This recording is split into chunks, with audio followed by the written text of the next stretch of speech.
성경 말씀 읽도록 하겠습니다. 로마서 제2장을 읽겠습니다.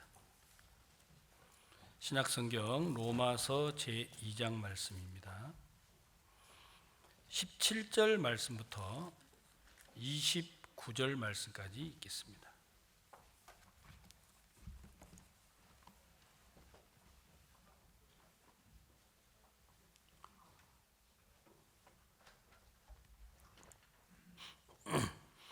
유대인이라 칭하는 내가 율법을 의지하며 하나님을 자랑하며 율법의 교훈을 받아 하나님의 뜻을 알고 지극히 선한 것을 좋게 여기며 내가 율법에 있는 지식과 진리의 규모를 가진 자로서 소경의 길을 인도하는 자요 어두움에 있는 자의 빛이요 어리석은 자의 훈도요 어린 아이의 선생이라고 스스로 믿으니 그러면 다른 사람을 가르치는 내가 내 자신을 가르치지 아니하느냐? 도적질 말라 반포하는 내가 도적질하느냐? 간음하지 말라 말하는 내가 간음하느냐? 우상을 가증히 여기는 내가 신사 물건을 도적질하느냐? 율법을 자랑하는 내가 율법을 범함으로 하나님을 욕되게 하느냐? 기록된 바와 같이 하나님의 이름이 너희로 인하여 이방인 중에서 모독을 받는도다.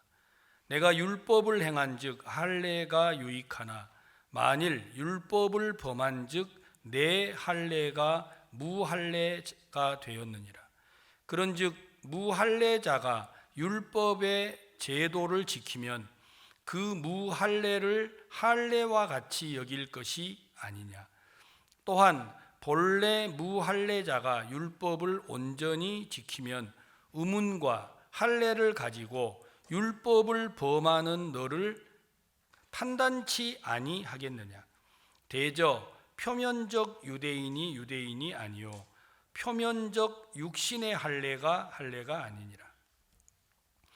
오직 이면적 유대인이 유대인이며 할례는 마음에 할지니 신령에 있고 의문에 있지 아니한 것이라. 그 칭찬이 사람에게서가 아니요 다만 하나님에게서니라. 29절 말씀까지 읽도록 하겠습니다. 많은 분들이 교회를 이제 나가고 있습니다. 우리나라에 기독교가 들어온 지 230년 정도 됩니다. 캐토릭이 이제 먼저 한국에 들어와서 대동강변에서 이제 이 기독교가 전파가 되고 우리가 말하는 개신교, 프로테스탄트라 그래서 이 개신교는 장로교, 감리교, 침례교 이런 개신교들은 전쟁 이후로 1950년도 전쟁 이후로 우리나라에 본격적으로 들어왔습니다.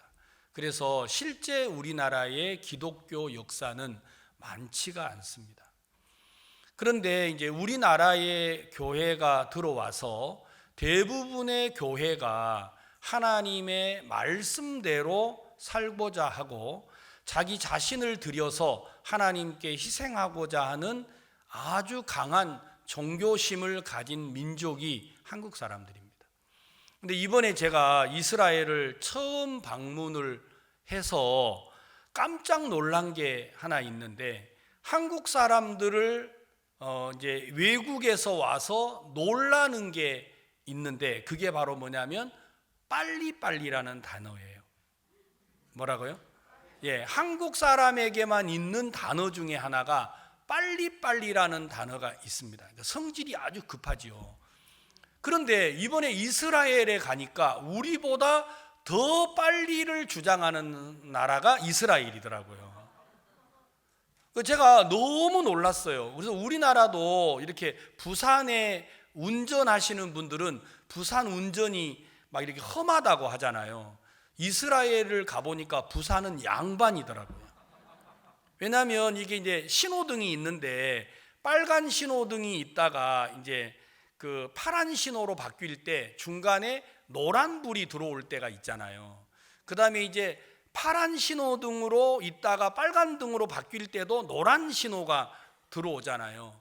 여러분 혹시라도 이제 이번 10월 달에 이스라엘을 방문을 하시면 여러분 제가 하는 말이 사실이라는 걸 알 거예요. 파란 등으로 있다가 노란 등으로 딱 바뀌는 순간에 앞에 자동차가 안 가면 막 빵 하고 막 소리를 지르는 자동차가 너무 많아요. 저는 막 이번에 정말 놀랐어요. 이야, 이 성질 급한 게 사람들이 나라도 빨리 발전시키고 이스라엘이 세계에서 제일 머리가 좋다고 하잖아요. 성질 급한 게 좀 영향이 있는 것 같아요. 그래서 이제 노란 등으로 바뀌었는데 빨리 안 가면 중앙선을 침범해 가지고 팍 달려가더라고요. 얼마나 무서운지. 야, 이 민족들이 이래서 이렇게 세계를 몇 명 되지도 않은 국민들로 세계를 이렇게 움직이는 것 같아요. 그런데 이제 이들이 가장 자부심을 가지고 드러내는 게 뭐냐면 나는 유대인이다 하는 말입니다. 뭐라고요? 그러니까 유대인이다, 다른 뜻으로 유태인이라고 쓰는 말도 있고 유대인이라고 쓰는 말도 있는데 똑같은 이야기입니다. 다른 말로 히브리인이다 하고 쓰는 말이 있는데 이 모든 말이 다 같은 내용입니다. 하나님은 아브라함에게 약속을 하셨습니다. 그리고 아브라함의 아들 이삭이 하나님의 약속을 이어받았고 이삭의 아이가 둘이었는데 하나는 에서고 하나는 야곱이었습니다. 그 야곱이 후손들, 쉽게 말하면 이스라엘 백성들이 유대인이라고 하는 그 단어를 사용한 게 이제 야곱의 후손, 그 야곱에게 12아들이 있었죠. 그 12아들 가운데 유다 지파가 있습니다. 그 유다 지파가 12아들 가운데 하나님의 약속을 잊게 됐습니다. 그들 이후로부터 다시 말하면 유다 왕국, 유대 민족 이런 단어를 사용을 해서 현재까지도 유대인 이런 말을 쓰고 있습니다. 그들이 이제 유대인이 가장 내세우고 자랑하는 게 뭐냐면 첫째가 할례라고 하는 것입니다. 할례의 증표. 할례를 하나님이 아브라함에게 약속을 하실 때 할례의 증표를 줬잖아요. 그 할례라는 것이고 두 번째가 바로 율법대로 행하는 것입니다. 이게 이제 유대인들이 가장 자부심을 가지고 내세우는 겁니다. 현재 이스라엘에 있는 유대인은 두 종류가 있는데 유다 민족의 혈통을 이어온 정통 유대인이 있고 또 하나는 개종한 유대인이 있습니다. 여러분 예수님이 이 땅에 오셨을 때도 개종한 사람들이 있었고 여러분 에스더서에 보면 모르드게가 유다인들에게서 약속을 얻어냈을 때 여러분 그때도 개종한 유대인들이 있었어요, 없었어요? 있었잖아요. 그러니까 이스라엘 나라에 유대인이라는 단어를 사용하는 민족은 두 종류인데 하나는 처음부터 정통 유대인들이 있고 개종한 유대인이 있습니다. 현재 유대인들은 전 세계에 1600만 명 정도 되는데 그 중에 1000만 명은 유대 밖에서 살고 있고 이 실제 이스라엘 나라에는 600만 명 정도 유대인이 살고 있습니다. 이들이 이제 주장하는 게 두 가지라고 그랬죠. 하나는 할례고 하나는 율법을 지킨다고 하는 것입니다.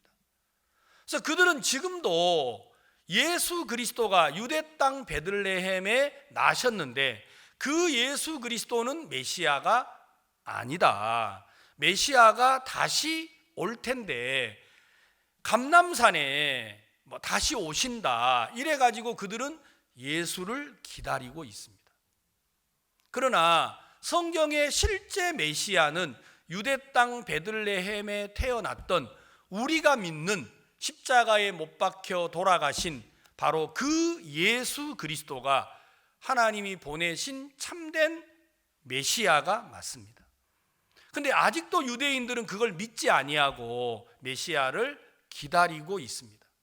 오늘 로마서라는 성경은 제가 이제 12일, 13일, 14일 집회를 하려고 이제 날짜를 잡아놨는데, 이번에 목사님 이한규 목사님 집회 때 많은 분들이 구원을 받고 해서 그분들에게 이렇게 인사도 좀 하고, 또 구원받으신 분들하고 믿음으로 어떻게 살아가는지에 대한 말씀을 나누려고 이번에 집회 준비를 했습니다. 그래서 로마서를 가지고 다시금 좀 이번에 구원받으신 분들하고 성경 말씀을 나누려고 준비를 하다가, 오늘은 아침에 로마서 2장을 제가 이제 먼저 읽었습니다. 바울은 로마에 있는 성도들, 다시 말하면 로마에 있으면서 구원을 받은 성도들에게 바울이 편지를 써서 보냈는데, 그게 바로 로마서라는 책이에요. 이 로마서라는 책은 오랫동안 유대 율법에 매여서 고통하고 괴로워했던 사람이 누구냐면 바로 바울 자신이었습니다.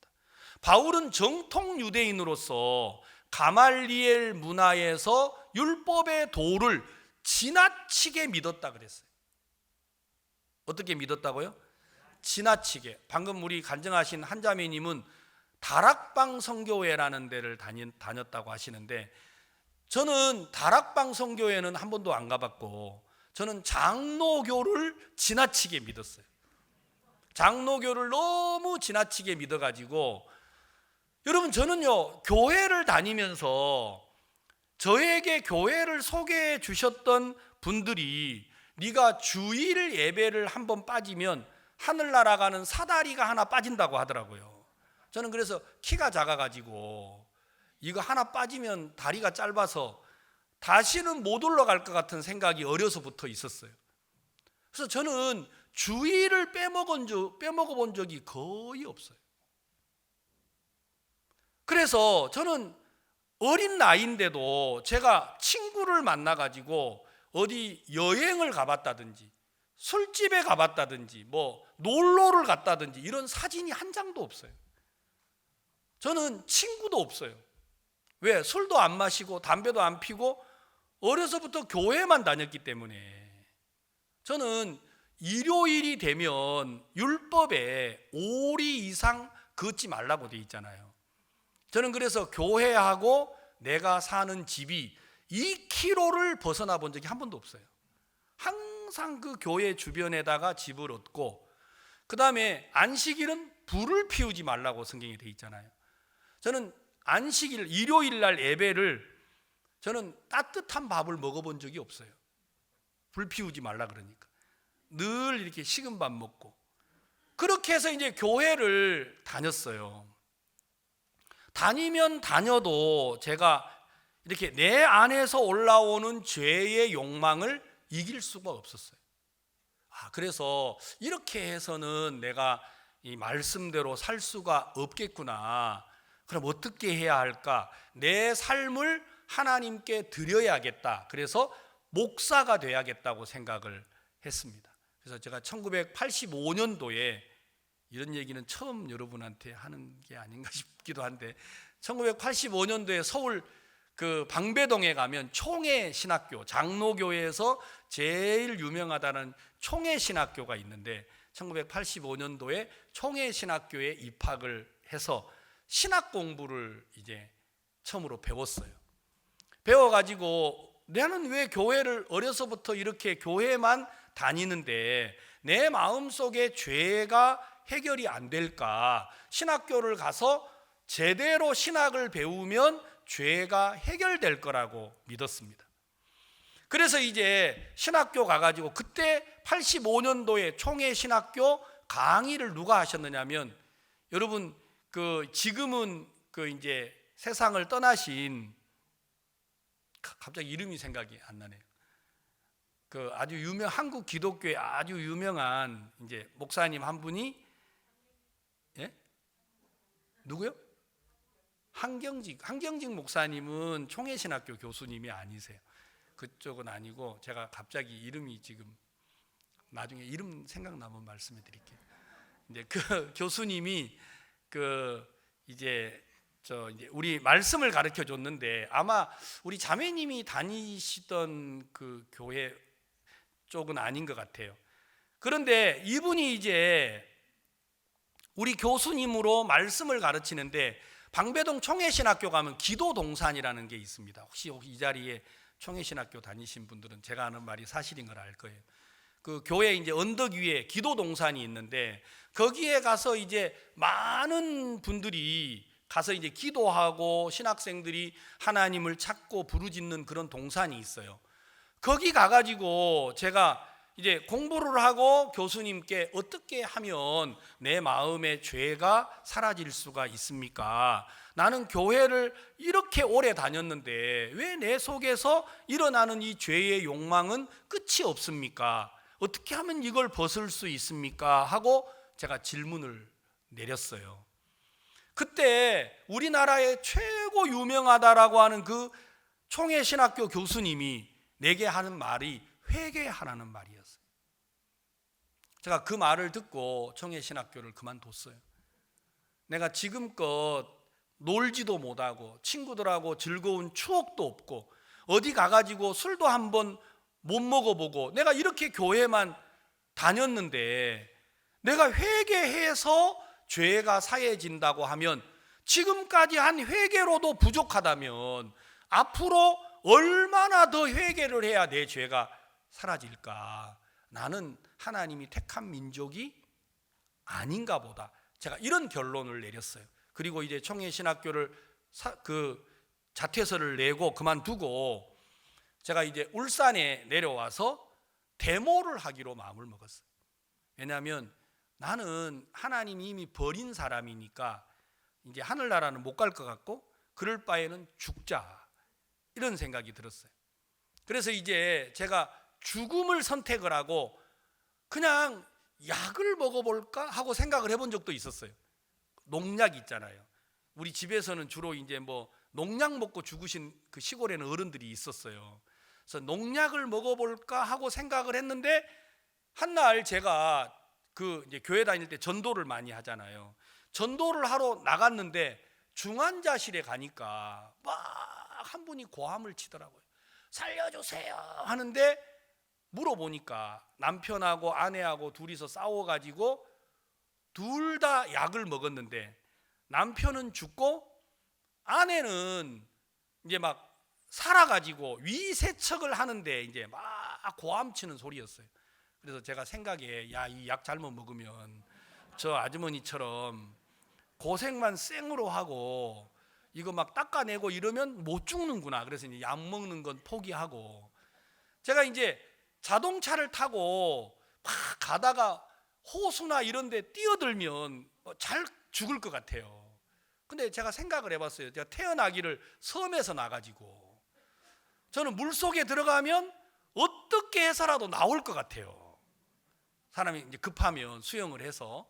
그래서 이제 그것도 안 될 것 같고 그래가지고 제가 이제 떠오른 생각이 1980년도 이제 그때 여러분 여기 태어나 학교 대학을 다니신 분들이나 이런 분들은 그때는 데모를 하면 경찰들이 백골단이라고 그래가지고 아마 백골단 아신 분은 80년도 학교 다니신 분들이 정말 무섭게 데모하는 사람을 막 때리고 그 진압을 하고 했어요.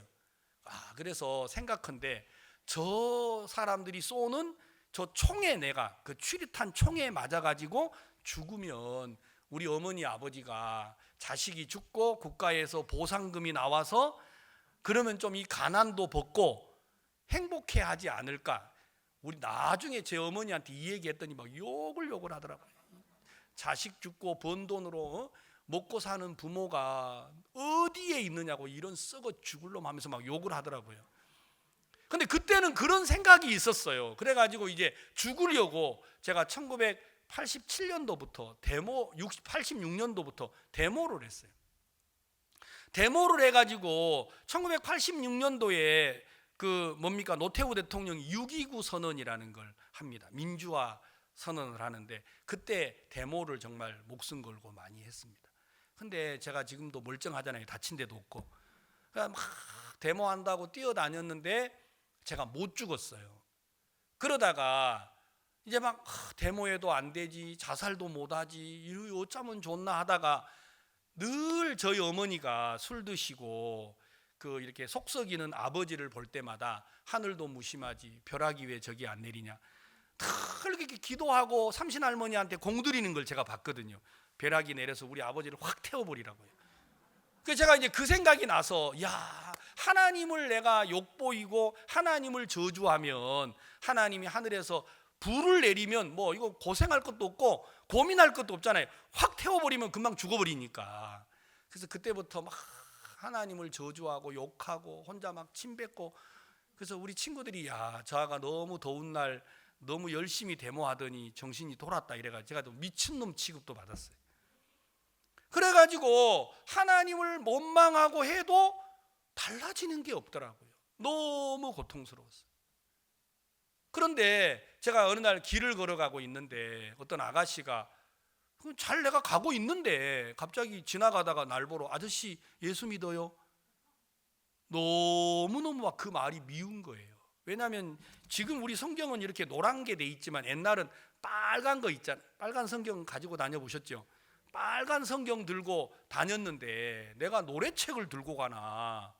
아니 이거 눈으로 보면 성경인 줄 모르나? 근데 이런 나를 보고 예수 믿어요 하는데 말은 내가 뭐라고 했느냐, 속은 열불이 나면서도 말은 자매님이십니까?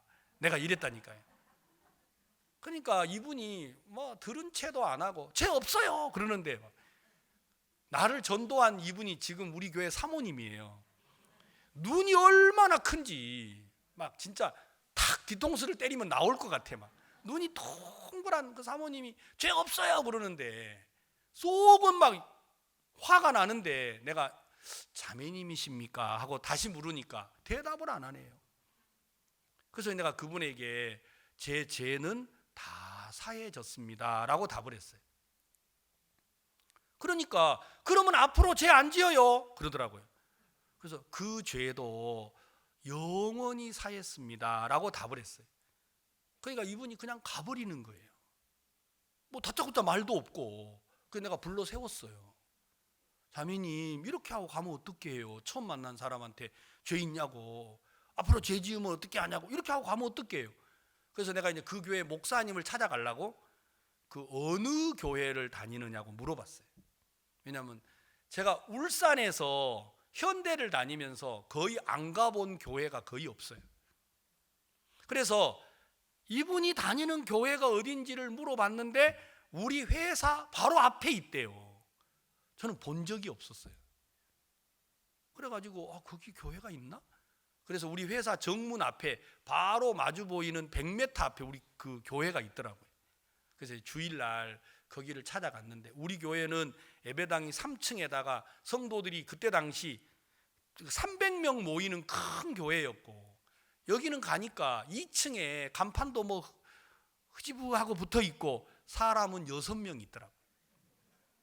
그리고 이제 밥상 하나 이렇게 펴놓고 앉아서 그 예배를 드리는데 거기에 그 기분 나쁜 아가씨가 앉아 있는 거예요. 어제 날 보러 죄 있냐고 하고 막 물었던 그 아가씨가. 그래서 이제 거기 가서 그 목사님한테 이야기를 했어요. 제가 사실 어제 밤에 저분을 만났다. 죄 있느냐고 물어서 죄 없다고 대답을 했다. 앞으로 짓는 죄는 어떻게 하느냐고 물어서 그 죄도 씻었다고 대답을 했다.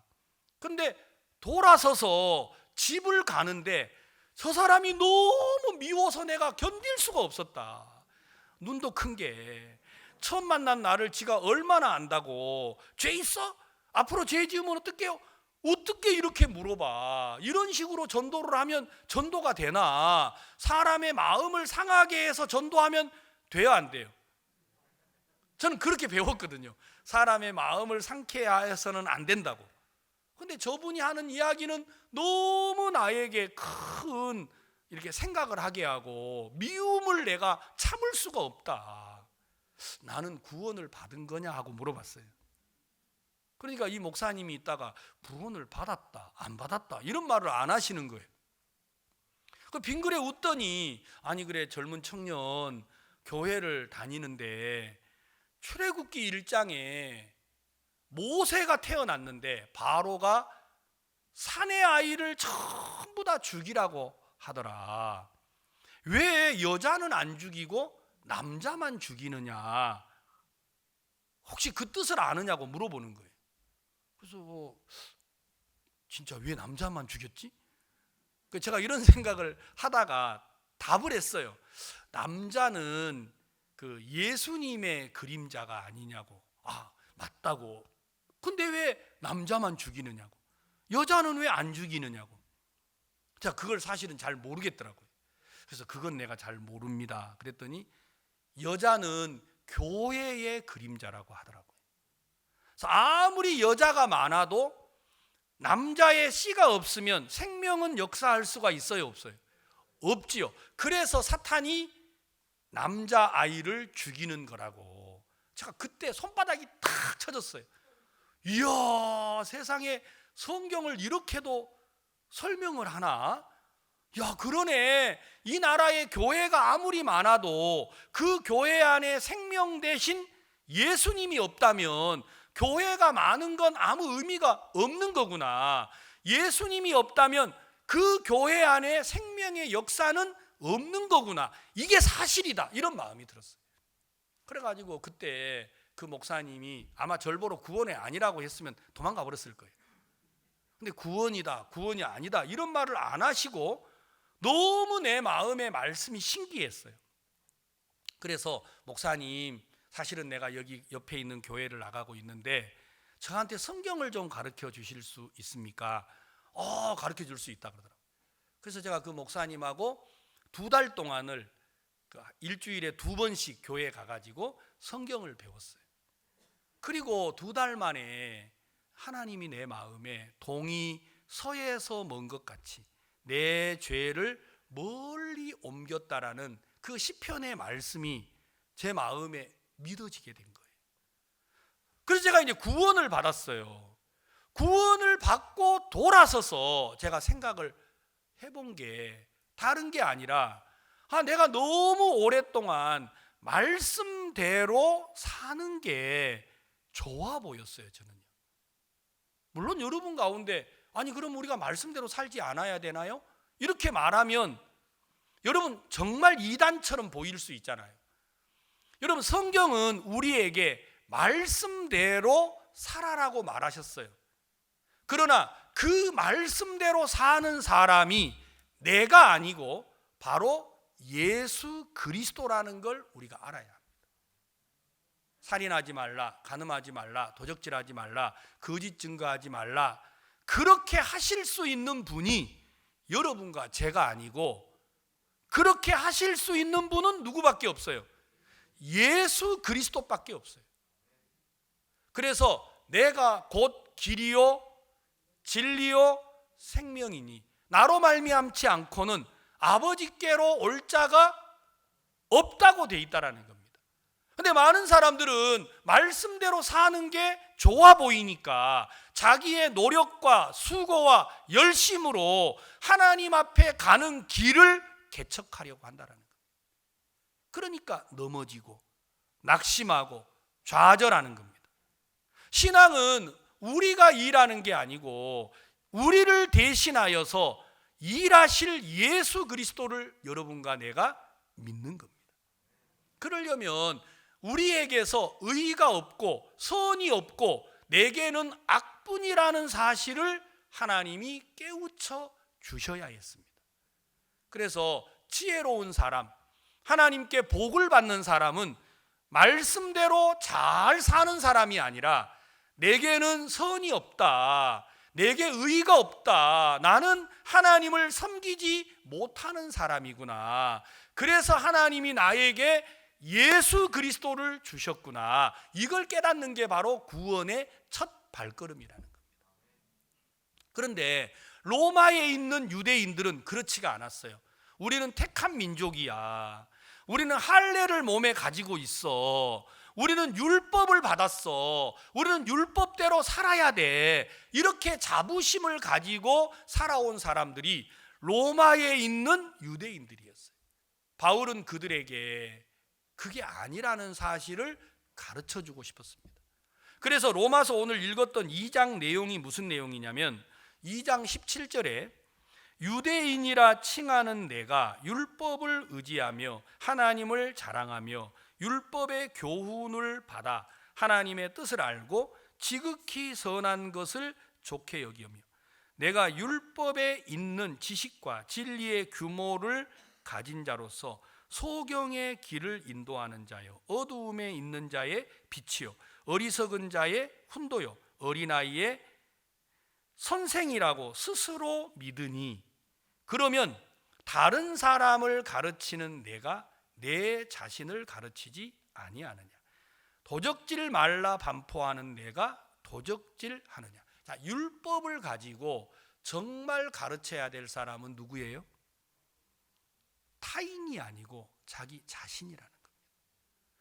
여러분, 이 시대 교회가 바른 길로 가려면 뭐라고 해야 하느냐? 목사님들이 말씀을 가지고 성도를 가르치고 말씀을 가지고 예수 믿지 않는 사람을 가르쳐야 되는 게 아니고 먼저 그 말씀으로 누구를 가르쳐야 돼요? 자기를 가르쳐야 돼요. 그러면 내게는 의의가 없다라는 걸 고백하게 돼요. 여러분, 오른뺨을 때리면 왼뺨을 돌려댈 수 있어요? 제가 한번 예배 끝나고 해볼까요? 여러분, 오른뺨 때리면 왼뺨 될 수 있나요? 억지로 오리를 가자 하면 십리를 따라갈 수 있나요? 누가 너에게 돈을 빌려달라 그러면 어떻게 빌려주라 그랬어요? 예, 받을 마음 없이 주라 그랬어요. 혹시 우리 교회에 그런 사람 있나요? 제가 가서 장로님 10억만 주세요. 그러면 줘야 돼, 안 줘야 돼? 줘야 돼. 어떤 마음으로? 우리 교회에 이런 사람이 왜 없는지 몰라. 그러면 제가 가가지고 1,000만 원만 주세요, 1억만 주세요. 그러면 얼마나 좋겠어요. 여러분, 그럴 사람이, 그런 돈도 없지만 그럴 사람이 있어요, 없어요? 없어요. 여러분, 겉옷을 달라 하면 뭐 하라고요? 말도 안 되잖아요. 겉옷을 벗어달라 하면 속옷까지 주라. 제가 미국에 가서 설교를 하는데 하루는 어떤 목사님이 그러시더라고. 손을 번쩍 들더니, 목사님, 우리가 목사인데 말씀대로 살아야 하는 게 아닙니까? 내가 속으로 이 건방진 사람 봐라, 어떻게 이렇게 말을 하지? 그래서 제가 설교를 할 때 마이크를 들고 그분에게 갔어요. 갑자기 설교하다 말고 오니까 막 당황을 하더라고요. 제가 가서 그 목사님 양복을, 어깨를 이렇게 만지면서 너무 양복이 좋다 그랬어요. 너무 양복이 좋습니다. 자꾸 만지니까 왜 이러냐고 말이야. 노 터치, 왜 자꾸, 왜 내 옷을 만지느냐고. 제가 계속 만졌지요. 너무 옷이 멋있다고. 거기에 있는 목사님들이 제가 하는 의도를 다 알아차렸어요. 왜 내가 만지는지. 그러니까 갑자기 그 옆에 있는 목사님들이 벗어줘, 벗어줘 막 그러는 거예요. 그러니까 이분이 이제, 그분도 그걸 알아차렸어요. 겉옷을 달라 하면 속옷까지 주라는 게. 이 목사님이 그 의도를 알아차리는 순간 얼굴이 빨개지는 거예요. 옆에 있는 목사님들이 신나가지고 벗어주라니까, 벗어줘, 말씀대로 산다며 벗어줘. 이분이 이제 막 당황하기 시작을 한 거예요. 그러더니 갑자기 집에 가서 보내줄게 그러더라고요. 여러분, 성경에 겉옷을 달라 하면 집에 가서 붙여주라 이렇게 돼 있지 않잖아요. 어떻게 우리가 겉옷을 달라 하면 속옷까지 줄 수가 있어요? 그 말도 안 돼요. 안 그래요? 성경에 살인하지 말라고 하셨어요. 여러분, 이 자리에 살인한 사람이 누가 있어요? 아무도 없어요. 그러나 성경은 뭐라고 했죠? 마태복음 5장에 율법에는 살인하지 말라고 하였지만 나는 너희에게 말하노니 형제를 보고 나가라 하는 사람, 나가는 이스라엘의 욕을 나가라고 해요. 나가. 여러분, 혹시 경상도 사세요?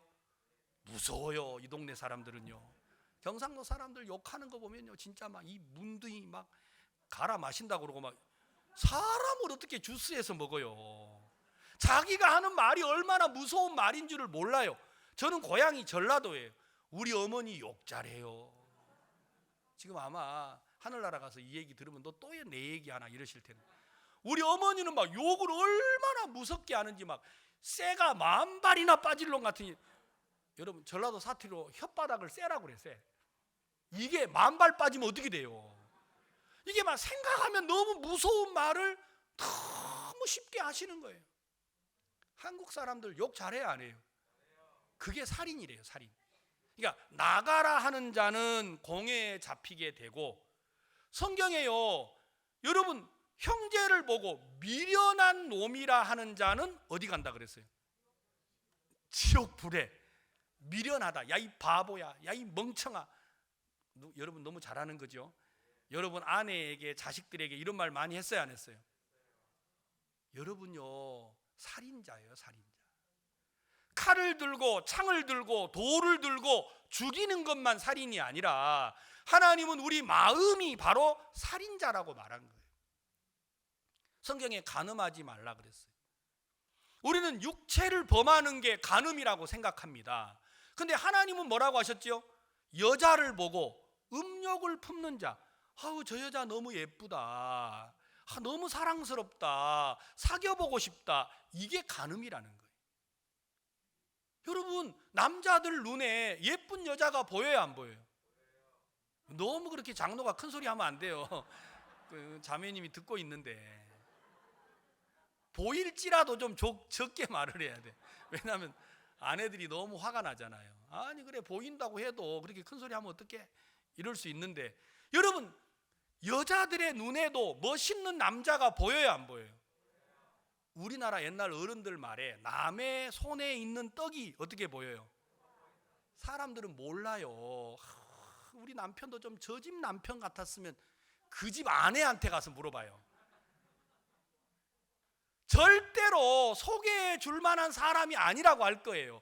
당신이요 이 사람하고 한 달만 살아봐요, 못 살아요, 이렇게 말해 줄 거예요. 그렇지 않아요? 그러니까 우리 마음속에 뭐가 간음이냐, 여러분 가운데 내가 언제 나쁜 짓을 했어요? 내가 살인하는 거 봤어요? 간음하는 거 봤어요? 이렇게 큰 소리 칠 수 없어요. 하나님 앞에 서보면 우리는 정말로 율법대로 살 사람이 아니라는 것입니다. 그런데 많은 교회가 어떻게 합니까? 하나님 말씀대로 살아라고 가르치지 예수 그리스도를 소개하지 않아요. 우리가 정말 악한 걸 인정하고, 우리가 교회에 와서 김집사, 이집사 왜 그래요? 이게 돼야 되는 게 아니고, 저는 목사인데 이런 사람입니다, 저는 장로인데 이런 사람입니다, 성도님은 저보다 100배 낫습니다, 이게 돼야 교회가 바른 길로 가는 거예요. 그런데 마치 이 시대 목사님들은 똥도 안 사는 것 같아. 전부 다 거룩한 모양만 하고, 여러분 강대상에 오를 때 저처럼 양복 입고 올라오면 안 돼요. 여러분 다 멋진 가운을 가지고 여러분 대단한 위치가 있는 것처럼 폼을 잡아요. 여러분 속지 마세요. 그런 모양은 하나님하고 아무 관계가 없어요. 물론 양복 입은 게 좋다고 저는 말하려고 하지는 않아요. 뭐 필요하면 좋은 옷 여러분 입고 올라와도 되겠지요. 필요하면 뒤에다가 강대상에다가 여러분 막 십자가 불 들어오게 해서 멋지게 폼나게 하면 좋아요, 안 좋아요? 뭐 그건 괜찮아요. 여러분 이렇게 나무로 만든 거 말고 막 몇백만 원, 몇천만 원 드는 크리스탈로 강대상 만들어 가지고 뭐 그것도 괜찮아요. 그러나 여기에 하나님이 계시는 게 아니에요. 만약에 이게, 저는 장로교 다닐 때 장로교는요 전도사는 여기 못 올라와요. 그런 거 아세요? 예, 강대상에 올라갈 수 있는 자격은 목사에게만 있어요. 그래서 장로교회는 강도사라는 게 있어요. 목사하고 장로 중간에 강도사라는 게 있어요. 그분은 올라갈 수 있어요. 여기 청소도 아무나 못해요. 여러분들은 뭐 아무나 올라와 가지고 발로 차고 화나면 막 밀어붙이고 이렇게 하는데, 장로교는 그러지를 못해요.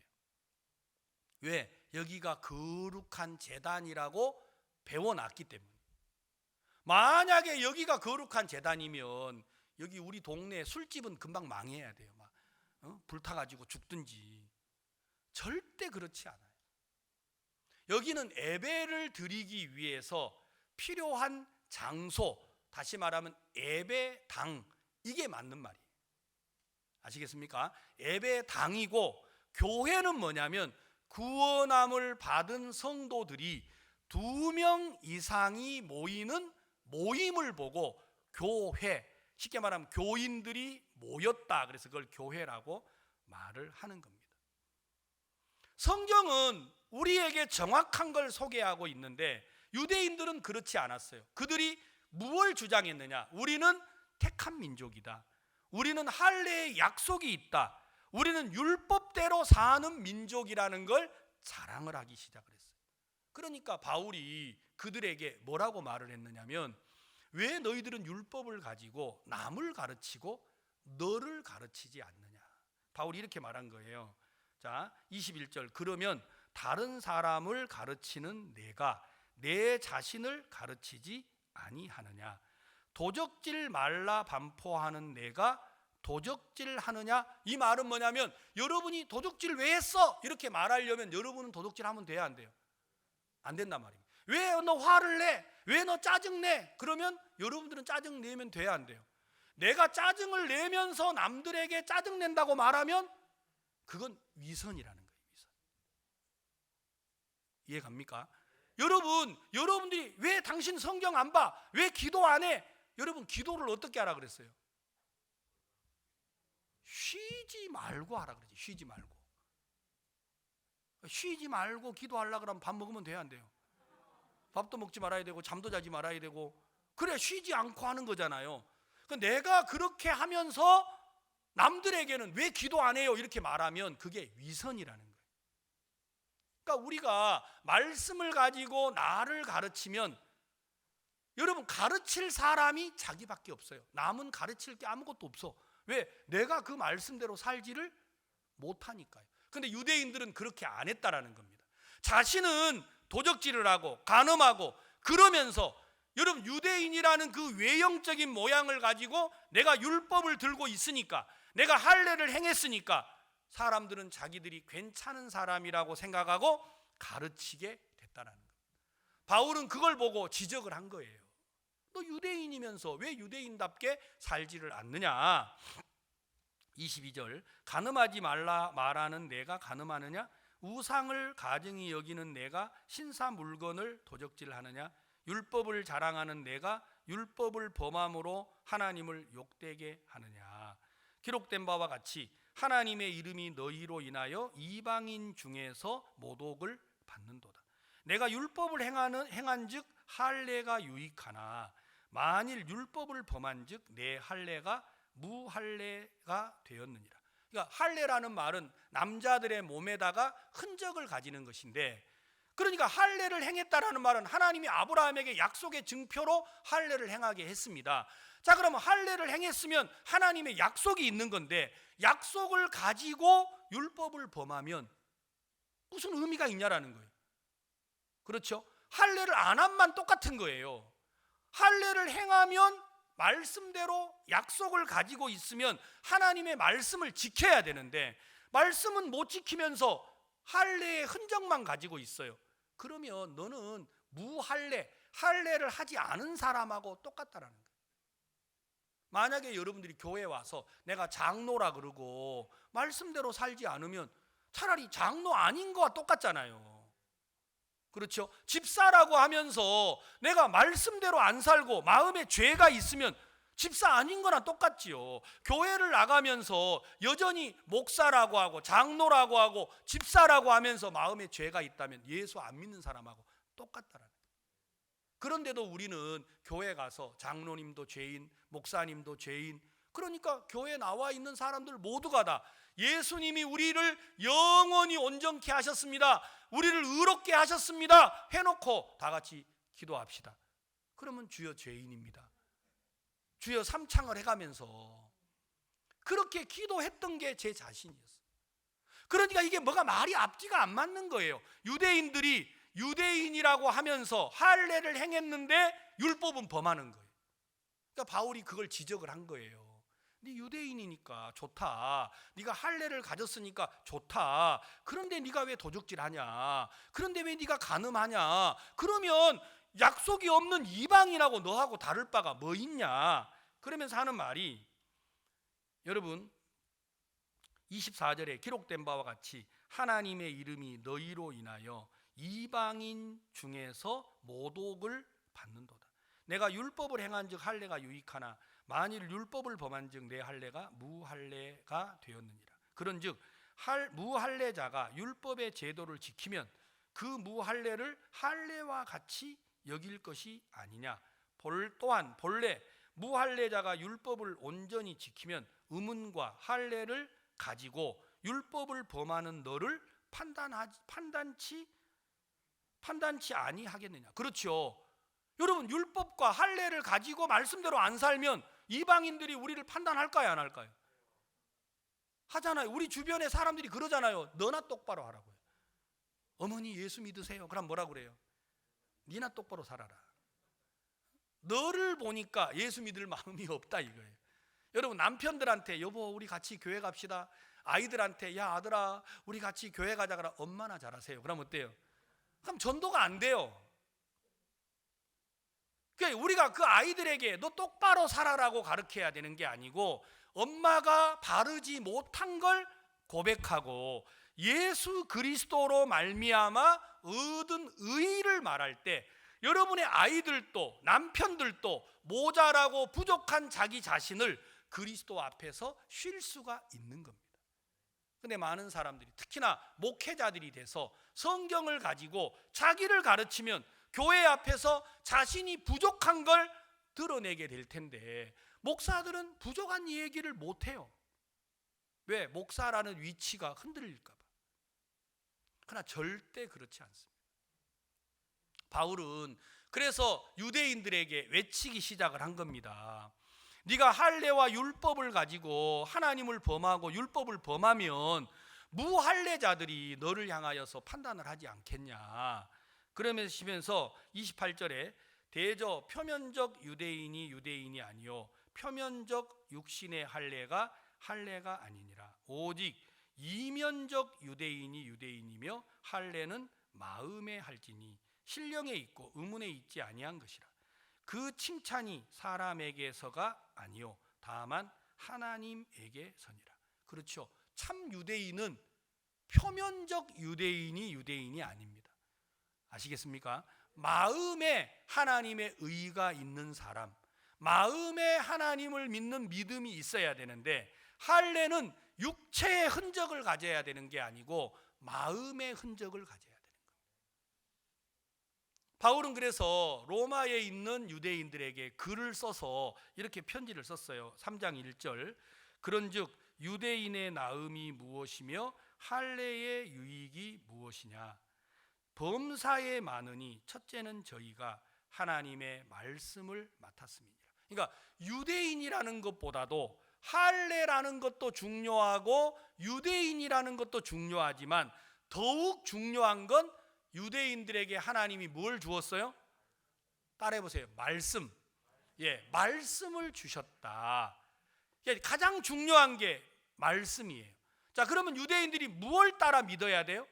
말씀을 따라 믿어야 돼요. 여러분들이 신앙생활을 하시려면 결국 여러분이 말씀을 따라 믿어야 합니다. 근데 많은 사람들이 말씀을 따라 믿는 게 아니고 자기 양심을 따라서 흘러가고 있는 사람들이 너무 많아요. 자, 조금 더 읽겠습니다. 3절 어떤 자들이 믿지 아니하였으면 어찌하리요 그 믿지 아니함이 하나님의 미쁘심을 패하겠느뇨. 자, 여러분 3절 다 같이 읽어봅시다. 3절 굉장히 중요한 내용이기 때문에 꼭 한번 다 같이 읽도록 하겠습니다. 시작.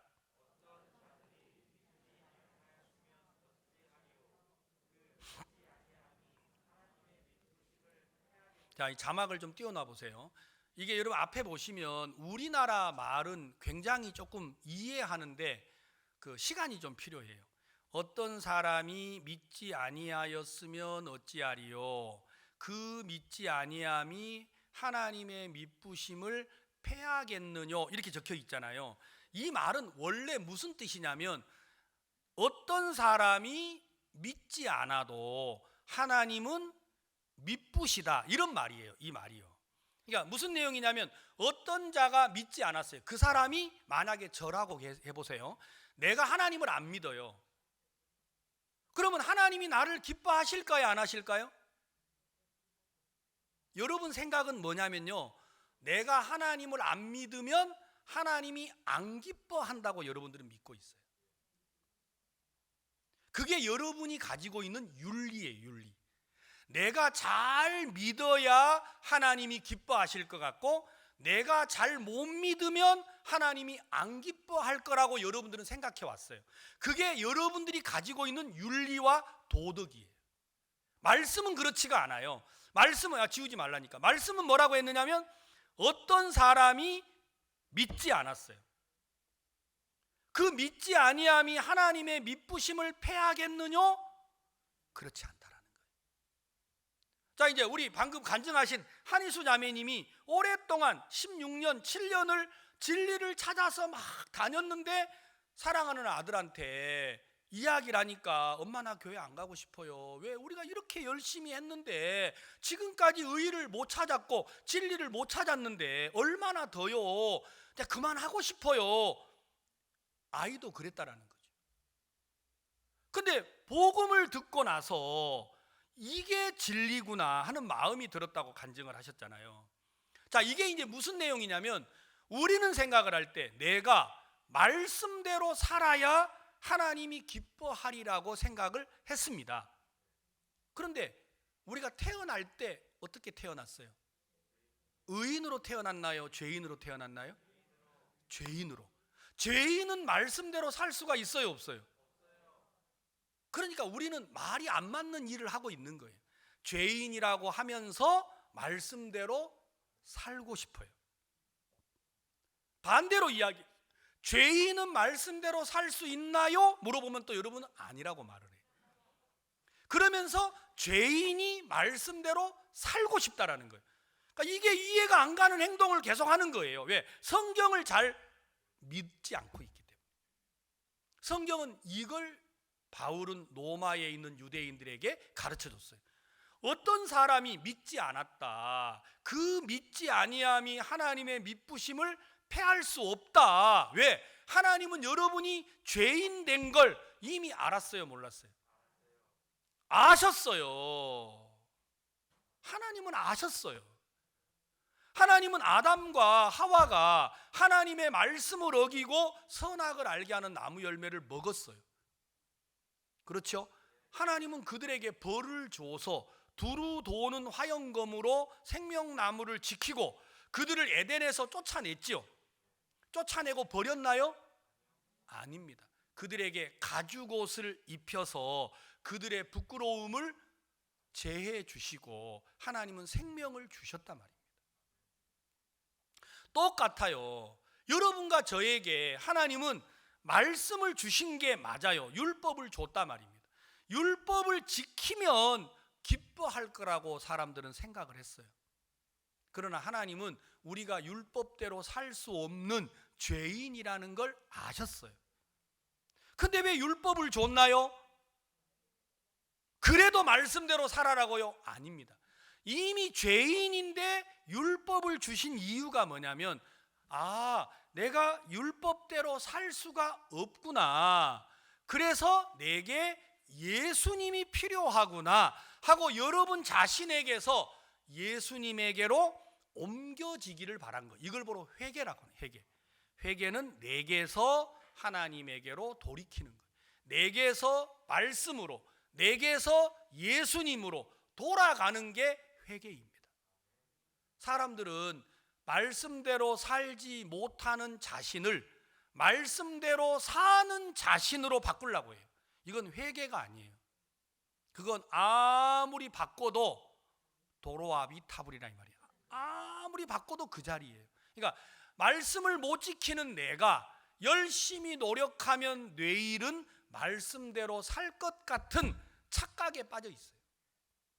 그렇지 않아요. 여러분들이 말씀을 잘 지켜도 여전히 여러분 안에 있으면 그건 죄인이에요.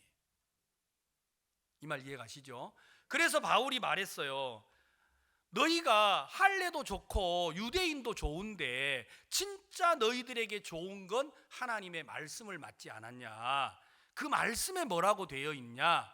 어떤 사람이 믿지 아니하였으면 어찌하리요? 그 믿지 아니함이 하나님의 미쁘심을 패하겠느냐? 그럴 수 없다고 되어 있단 말이에요. 여러분들이 믿지 않는다 해서 나를 향한 하나님의 미쁨이 변하지 않아요. 근데 마귀는 속였어요. 여러분들이 말씀대로 못 살면 하나님이 기뻐하지 않을 것 같고, 말씀대로 살면 하나님이 기뻐할 것 같은 생각을 넣어준 거예요. 근데 그렇지 않아요. 하나님은 여러분과 내가 이미 죄 아래서 태어난 걸 아셨어요. 그러니까 우리가 이미 죄인인 걸 알아요. 그리고 구세주를 보내준 거예요. 아멘.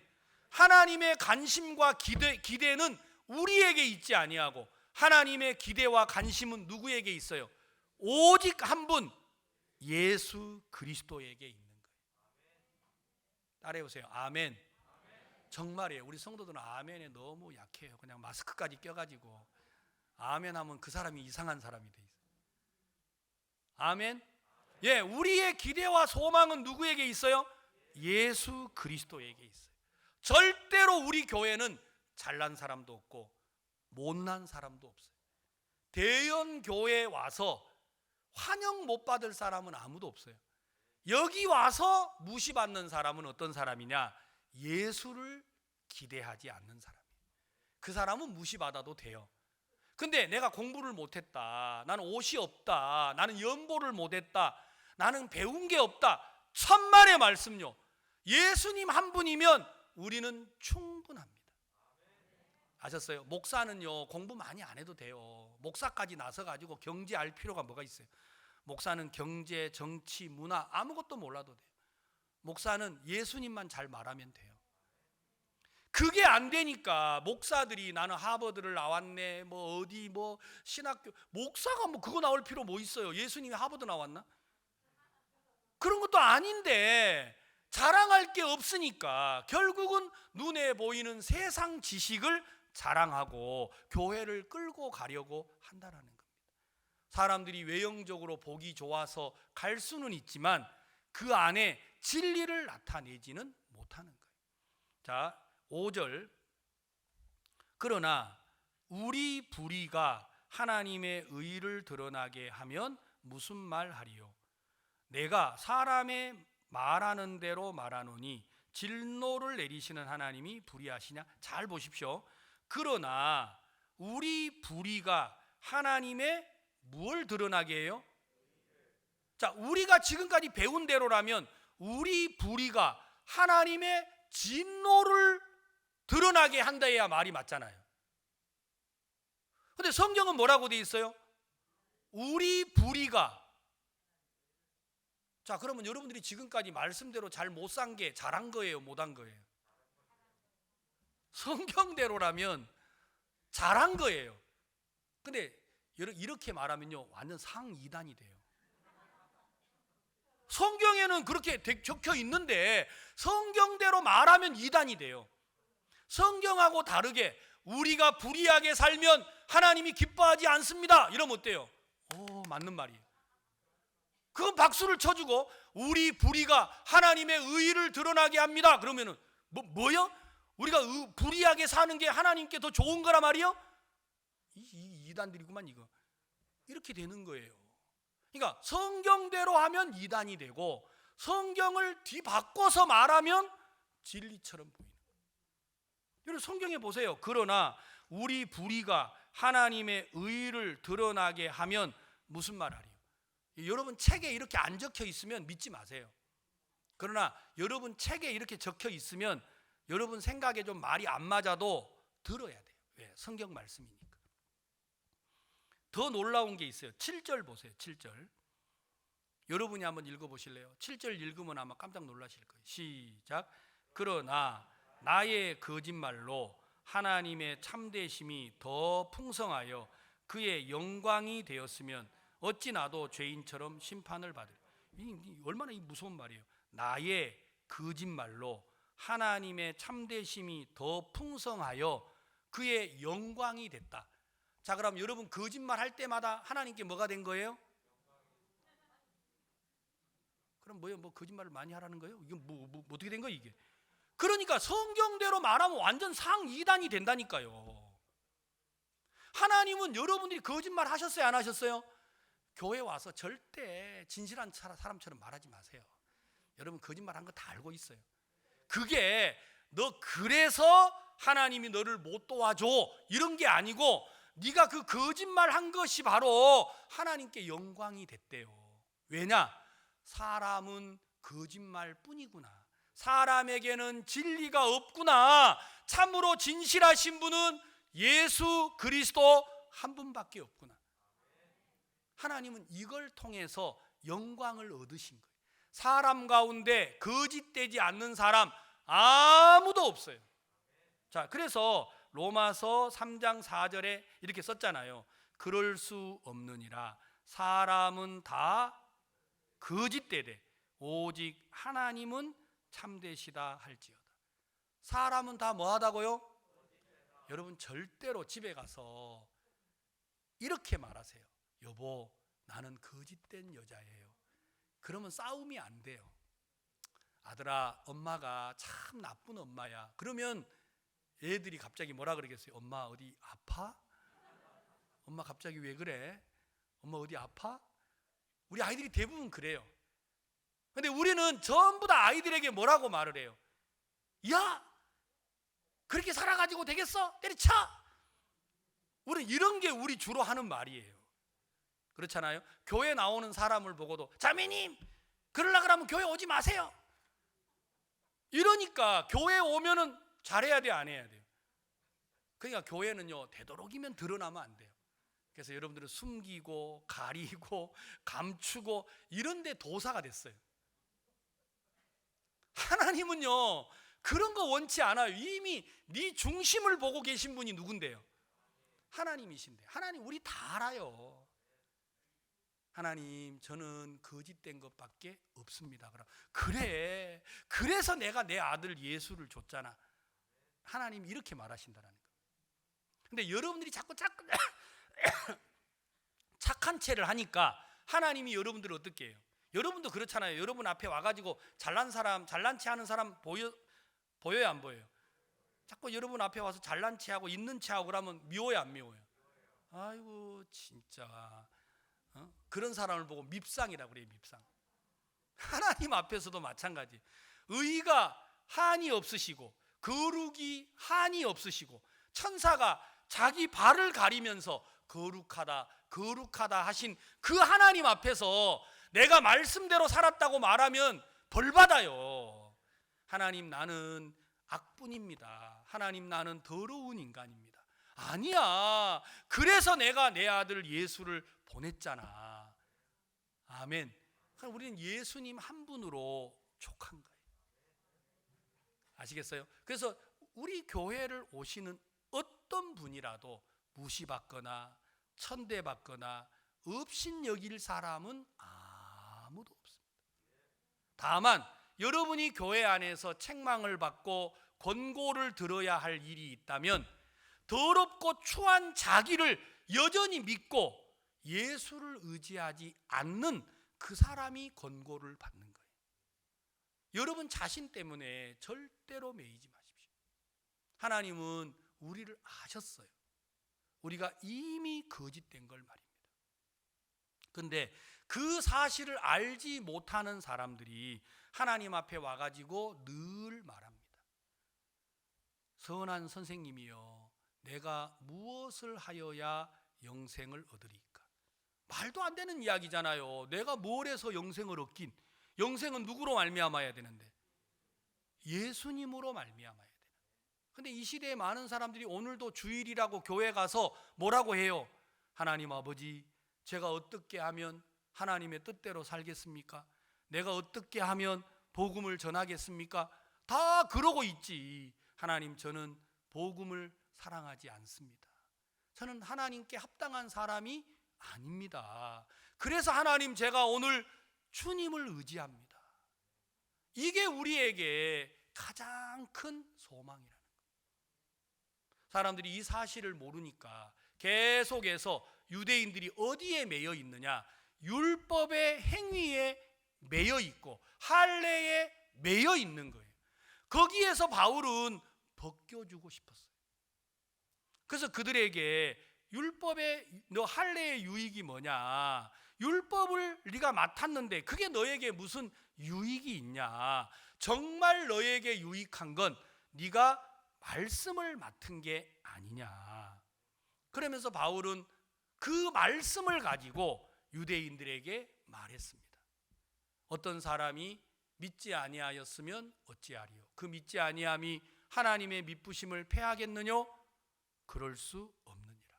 사람은 다 거짓되되 오직 하나님은 참되시다 할지어다. 여러분, 참으로 참된 분은 누구밖에 없어요? 하나님 한 분, 바로 예수 그리스도 말고는 없습니다. 그래서 우리가 성도들끼리 모였을 때 자매님, 저는 참 악한 사람이에요. 그러면 옆에 있는 자매님이 무슨 소리예요? 내가 악해요. 그러면 어때요? 악한 두 사람이 만나면 싸움이 돼야 안 돼요? 그러면 안 돼요. 여러분이 저녁에 오후에 집에 가셔가지고 남편에게 여보 참 고마워, 나 같은 이 악한 여자하고 살아줘서. 그러면 남편이 여러분을 보고 무슨 소리야 여보, 세상에 나쁜 놈은 이런 놈이야, 이런 놈을 남편이라고 섬겨줘서 고마워. 그러면 그 집은 복 받겠지요. 그렇죠? 내가 벌어다 준 돈 말이 잘 안 되네. 벌어다 준 돈이 얼만데 오늘 이 반찬이 이게 뭐야? 그러면 어때요? 죽도록 먹고, 먹는다고도 안 하죠. 처먹고 말을 막 이렇게 되면 서로 싸움이 돼야 안 돼요. 옳은 집안에 항상 싸움이 벌어지는 거예요. 내가 악하다고 하는데 그 집안에는 은혜가 있기 때문에 절대 싸움이 될 수가 없습니다. 그래서 여러분, 장로가 훌륭한 게 아니고 훌륭한 장로는 자기의 연약함을 고백하는 장로이고, 훌륭한 집사는 여러분 남들보다 뛰어나야 되는 게 아니고 남들보다 더 자신의 악을 고하고 그리스도를 나타내는 그 자가 바로 참된 하나님의 종이라는 겁니다. 근데 이 시대의 목회자들이 그러지를 않습니다. 그렇기 때문에 교회에 다 위선자들이 많아지고 참 진리와 하나님의 복음을 전하는 길이 점점 막혀가고 있습니다. 하나님은, 자 우리 성경 한 절을 더 읽겠습니다. 요한복음 3장 16절. 너무도 잘 아는 내용이라서 여러분들이 우습게 생각할 수 있는데, 요한복음 3장 16절. 하나님이 세상을 이처럼 사랑하사 독생자를 주셨으니 이는 저를 믿는 자마다 멸망치 않고 영생을 얻게 하려 하심이니라. 하나님은 여러분과 저를 기대하지 않습니다. 하나님이 누구를 사랑하셨어요? 세상을 사랑하셨어요. 죄악되고 거짓되고 악하고 하나님을 거스려 대적한 그 세상을 하나님이 사랑하셨어요. 그리고 여러분을 보고 반듯하고 깨끗하게 살아라고 하지 않으시고 참된 구주 예수 그리스도를 우리에게 보내주신 거예요. 아멘. 그래서 우리 자매님이 간증할 때 읽었죠. 로마서 4장 24절. 예수는 우리 범죄함을 위하여 내어줌이 됐습니다. 아니, 그렇게 읽고 나서 왜 자기 범죄 때문에 매여요? 하나님 아버지, 내가 다음부터는 죄 안 짓겠습니다. 하나님이 하늘에서 뭐라고 그래요? 야, 무슨 소리냐? 그 죄 때문에 내 아들을 내가 준 거야. 그러니까 하나님 아버지 감사합니다. 다음부터는 똑바로 살겠습니다. 자꾸 이런다라는 거예요. 하나님이 그게 아니고 네 똑바로 안 살아도 돼. 네가 잘못된 그것 때문에 내 아들을 십자가에 내가 못 박았잖아. 예, 감사합니다. 잘 압니다. 그러니까 내일부터는 똑바로 살겠습니다. 그러니까 하나님이 하늘에서 보면 기가 막히겠죠. 이건 뭔 말을 해도 똑바로 산다 그러네. 그러니까 살아봐라. 살아보라고 하는데 사라져요, 안 사라져요? 안 사라져. 그러니까 교회에 매일 와가지고 주여 주여 내일은 똑바로 살겠습니다. 그러니까 하나님이 하늘에서 보면 얼마나 기가 막히겠어요. 하나님을 그게 거부하는 거라고 생각하지 않습니다. 잘하는 거라고 생각하는 거예요. 예수는 우리 범죄함을 위하여 내어줌이 되고 우리를 의롭다 하심을 위하여 다시 살아났단 말이에요. 예수님이 부활했다 이 말은 너 의로와 이거 증명해 주려고 살아나신 거예요. 그런데 예수님 부활했다고 해놓고 주여 죄인입니다. 이게 말이 됩니까? 이건 십자가를 부정하는 거예요. 그런데 정말 이 말씀을 믿지 못하는 걸 악이라고 생각하지 않고 도덕과 윤리적이지 않다고 사람들은 악하다고 생각을 하는 것입니다. 그것은 하나님의 말씀이 아니고 여러분의 양심의 소리이지 말씀은 그렇지가 않습니다. 아멘. 오늘 이 자리에 모인 우리는 하나님의 말씀을 맡은 사람들입니다. 내 생각이 어떠하든지 하나님이 뭐라고 말씀하시느냐 그걸 듣고 믿는 게 하나님을 믿는 겁니다. 하나님은 우리를 보고 의롭다 하셨습니다. 어떤 우리를 보고요? 거짓되고 악하고 추한 우리를 보고 하나님은 의롭다 하신 거예요. 예수 그리스도로 말미암아. 우리가 이 사실을 믿고 받아들이면 예 하나님 제가 의롭습니다. 저는 분명 더럽고 추한데 하나님이 저를 의롭게 하셨습니다. 그래서 내가 의롭습니다 하고 믿는 걸 보고 성경에 믿음이라고 하셨고 그 믿음을 가진 자를 보고 하나님도 그래 너 의로와 해서 성령으로 인을 쳐 주신다라는 겁니다. 여러분 마음속에 임한 이 진리 하나님이 우리에게 이걸 전해 주시고 이걸 전파하라 하신 겁니다. 바울은 로마에 있는 유대인들에게 이 로마서를 통해서 율법과 할례에 매여 있는 그들을 벗겨서 그리스도의 은혜로 예수를 믿는 믿음으로 옮겨주는 성경이 바로 로마서라는 성경이에요. 그래서 우리 구원받은 성도들은 이 로마서를 달달달 외워야 돼요. 복음 전할 때 여러분 이걸 좀 정확하게 알면 굉장히 여러분의 신앙에 유익이 되고 이 로마서를 보고 황금 복음서라고 합니다. 그러니까 로마서를 알면 여러분들이 복음을 정확하게 이해하고 받아들이기가 굉장히 좋습니다.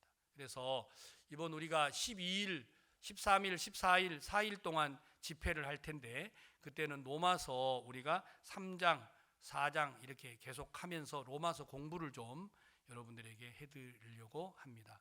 그래서 이번에 구원받으신 분들 또 그동안에 우리가 온라인을 통해서 전도를 하셨던 분들 모두가 다 같이 교회에 오셔서 집회라기보다도 우리가 말씀 공부를 좀 한다고 생각을 하고 우리가 좀 이번에 하나님 앞에 은혜를 입는 시간이 되었으면 좋겠습니다.